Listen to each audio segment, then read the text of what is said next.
रोएगी हर दिल भी रोएगा, डूबेगी कश्ती मेरी तो साहिल भी रोएगा। इतना प्यार बांटूंगा इस दुनिया में ऐ मेरे दोस्त कि मेरे मरने के बाद मेरे आशिक तो क्या मेरा कातिल भी रोएगा। हम आप सब लड़का लड़की से कहना चाहेंगे कि अभी वक्त है, अभी सर झुका के पढ़ लीजिए।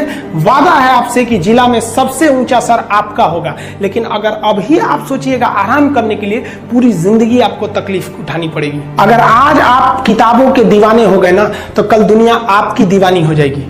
किसी ड्रीम गर्ल के लिए ना अपने माँ बाप के ड्रीम को कभी नहीं छोड़ना चाहिए। आप लोग जो सोचते हैं ना इधर उधर, वो खुशी तो आप लोगों ने कभी देखा ही नहीं। कोई स्टूडेंट अभी तक खुशी नहीं देखा। हम आपको व्यक्तिगत बताते हैं। देखिए, खुशी कब मिलेगी आपको? जिस दिन आपको जॉब मिलेगा ना, और जो पहली सैलरी मिलेगी वो भी नहीं खुशी है। जब आप अपनी पहली सैलरी ले जाके अपनी माँ के हाथों में देंगे ना, तो आपकी आंखों में आंसू होगा। आप याद करेंगे कि जिस माँ की उंगलियों को पकड़कर हमने चलना सीखा, आज उसको हमने अपनी पहली कमाई दिया है।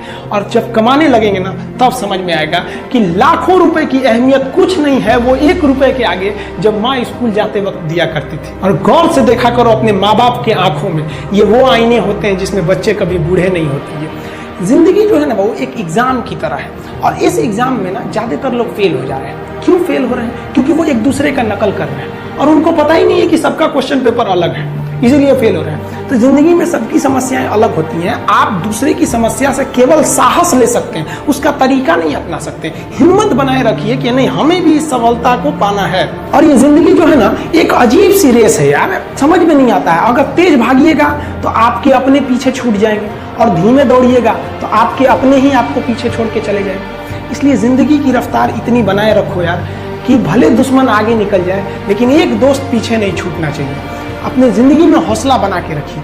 पतंग को पता होता है कि उसका अंत एक कचड़े में जाकर होगा, लेकिन उससे पहले उसे आसमान छूकर दिखाना होगा। देखिए, सफलता और असफलता में थोड़ा सा का अंतर है। सफलता आपका परिचय दुनिया के सामने कराएगी, और असफलता दुनिया का परिचय आपसे करा देगी। इसलिए सफल जरूर हुई।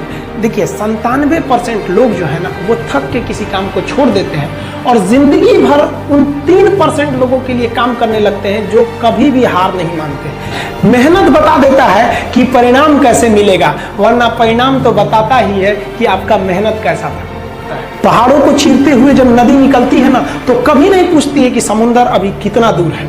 और नदी में गिरने से तो कभी किसी की मौत नहीं होती। मरता तो वही है जिसे तैरना नहीं आता है। तो हम सब परिस्थितियों के आगे हार जाते हैं। हम हार जाते हैं, परिस्थितियां सबके सामने होती है। जो डट के रहा उसे मंजिल मिली, और जो नहीं डटा वो हार के चला गया। जब हमारे पास परिस्थितियां आती हैं, हम घिर जाते हैं चारों ओर से, तो हम परिस्थितियों को दोष देने लगते हैं, न कि उस परिस्थितियों से निकलते हैं। कोई मस्जिद जाता है, कोई मंदिर जाता है, कभी सोचा है भगवान को कितना बुरा लगता होगा? सोचते होंगे कि बंदा केवल हमसे मांगने ही आता है। यार, कभी मिलने भी आया करो। हमको तो लगता है किसी दिन भगवान निकल के बोलेंगे कि यार केवल तुम लोग हमसे मांगने ही आते हो, कभी मिलने भी आया करो। तो भगवान से या अल्लाह से सबसे एक दुआ मांगिए कि आप हमको मुसीबत देना है, आप दीजिए। आप जिस तरह से हमें खुशी देते हैं, उसी तरह से हम आपके दिए गए दुखों को भी अपनाएंगे। लेकिन हाँ, उस दुख से लड़ने की हिम्मत भी जरूर दीजिएगा। और सबको अपने अपने कर्मों का पता होता है। यूं ही गंगा किनारे इतनी भीड़ नहीं लगी रहती। देखिए, जिंदगी में आपसे भी कुछ गलतियां होंगी, और गलती किससे होती है? जो काम करता है, मेहनत करने वालों से ही तो गलतियां होती है। निकम्मों की तो पूरी जिंदगी निकल जाती है दूसरों में कमी ढूंढते ढूंढते।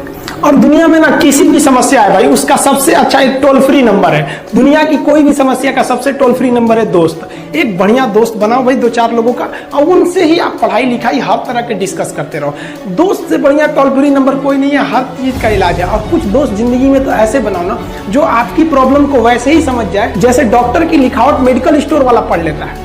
और एक बात और, ये जो अच्छी किताबें होती हैं और अच्छे दोस्त होते हैं ना, जल्दी समझ में नहीं आते हैं। लेकिन इसलिए दोस्ती बहुत अच्छे सोच समझ के कीजिएगा, क्योंकि कहा जाता है कि एक आम 10 आम को सड़ा सकता है, लेकिन 10 अच्छा आम एक सड़े हुए आम को कभी ठीक नहीं कर सकते। इसलिए अगर आपको कोई आपके सर्किल में, कोई आपके करियर में कोई बाधा आता है, तो तुरंत बाहर कीजिए, उनसे कोई इग्नोर मत कीजिए। और यार, अगर आपको दिल लगाना ही है तो किताबों से लगाओ ना यार। बेवफा भी निकलेगी तो मुकद्दर बना के जाएगी। दिन ना सबके लिए 24 घंटा का होता है। ऐसा नहीं है कि आपको अलग से वक्त मिलेगा, लेकिन इसी 24 घंटे में किसी को प्यार करके पति बनने का शौक है, तो किसी को मेहनत करके करोड़पति बनने का शौक है। तो आप डिसाइड करिए आपको क्या बनना है, क्योंकि बरसों बाद जब लोग ये मिलेंगे ना आपसे, तो ये नहीं पूछेंगे कि कितनी गर्लफ्रेंड है, लोग पूछेंगे कमाता कितना है, हैसियत कितनी है तुम्हारी। ये दुनिया का उसूल है कि लोग कभी भी आपसे खैरियत नहीं, आपकी हैसियत पूछते हैं। लोग एक दूसरे से वादा करते हैं कि तुम्हारा जिंदगी भर साथ निभाएंगे, कोई किसी का साथ नहीं निभाता है। लोग अर्थी और जनाजा भी ले जाते हैं ना 2 कदम, तो कंधे बदल बदल के ले जाते हैं, जबकि पता है कि आखिरी मुलाकात है। लोग यहाँ कंधा बदल बदल के ले जा रहे हैं और लोग वादे कर रहे हैं कि जिंदगी भर साथ निभाएंगे, कोई साथ नहीं निभाता है। देखिए, जीवन में ना अपने अंदर से अहंकार बिल्कुल निकाल दीजिएगा। अहंकार बहुत ही खराब चीज है। कहते हैं कि अहंकार में इंसान को इंसान नहीं दिखता, छत पे चढ़ जाओ तो खुद का मकान नहीं दिखता। अहंकार नहीं करना चाहिए। छत को बहुत गुरूर था छत होने का, 1 मंजिल और बनी और छत फर्श हो गया। अहंकार कभी नहीं कीजिएगा।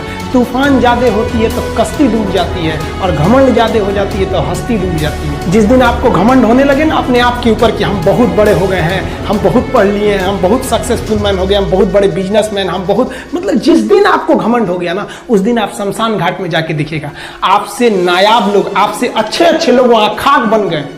दुनिया में ना किसी से जलन नहीं रखनी चाहिए। देखिए, माचिस जो होता है ना दूसरे को जला देता है, लेकिन कभी माचिस को देखें वो खुद को भी जला लेता है। अतः अगर आप दूसरे की बुराई करेंगे, दूसरे के पीछे रहेंगे ना, तो इसमें आपका लॉस होगा। और अगर आपकी कोई बुराई कर रहा है ना, तो आपको खुश होना चाहिए कि आप आगे बढ़ रहे हैं। बुराई उसी का लोग करते हैं जो आगे बढ़ रहा होता है। जो पहले गिरा हुआ है उसकी लोग क्या बुराई करेंगे। और जब भी आपकी कोई बुराई करे तो आप उसे सहज स्वीकार करें, और आप उसे प्रूव मत कीजिए कि हम ये नहीं है। हम लोग गलती क्या करते हैं स्टूडेंट लोग, कि प्रूव करने लगते हैं। नहीं, आपको अपने आप को इम्प्रूव करना है। अगर कोई गलती हो गई है, आपको कोई बुराई कर रहा है, तो आप उसको सहज स्वीकार कीजिए। जिस दिन आपके अंदर अपनी बुराई सुनने की क्षमता आ गई, यकीन मानिए आप सफलता के दहलीज पे अपनी पहली कदम रख दिए उसी दिन। लोहा जो होता है ना, उसे कोई नहीं तोड़ सकता है, लेकिन उसी लोहे के अंदर का जो जंग लग जाता है ना, धीरे धीरे दीमक की तरह उस लोहे को खदड़ते जाता है। इसलिए अपने अंदर अहंकार को मत लाने दीजिएगा। लोग कहते हैं ना कि अहंकार बुरा है। जीवन में हम जो अनुभव किए हैं, अहंकार से भी खराब चीज होता है गुस्सा। देखिए, अहंकार उत्पन्न ही नहीं होगा जब तक आपको गुस्सा नहीं आए। आप ऐसे नॉर्मल बैठे हैं और आप किसी से कहिएगा कि तुम्हारी क्या औकात है, जब तक आपको गुस्सा ना आए। तो अहंकार एक पेड़ है और गुस्सा उस पेड़ का जड़ है। इसलिए गुस्सा जिस दिन आया उस दिन आप बर्बाद हो जाएंगे। किसी भी व्यक्ति को बर्बाद कराने के लिए सबसे जरूरी है गुस्सा दिलाना। आपको पता है, लोहार जो होता है, लोहार वो जानता है कि लोहे को हम ऐसे नहीं मोड़ सकते हैं, बहुत ही शक्तिशाली है। इसलिए लोहार ना इस लोहे को ना आग में डाल के इसे गुस्सा दिलाता है। जब ये गुस्से से लाल हो जाता है ना, तो जहां गुस्सा आया आप अपनी ताकत खो देते हैं, और ये लोहा अपनी ताकत खो देता है, और एक मामूली हथौड़े के चोट से लोहा मुड़ जाता है। तो जिस दिन आपको गुस्सा आ गया, समझ जाइए कि आप अपनी ताकत खो रहे हैं। कुछ लोगों को लगता है कि उनके पिताजी बहुत पहुंच वाले हैं, दादाजी बहुत पहुंच वाले हैं, तो उनकी बदौलत हमें कोई काम मिल जाएगा, कोई जॉब मिल जाएगा। तो कोई ये बहुत बड़ी बात नहीं है। पहचान से मिला काम बहुत देर तक नहीं रहती है, लेकिन काम से मिलने वाली पहचान आजीवन रहती है।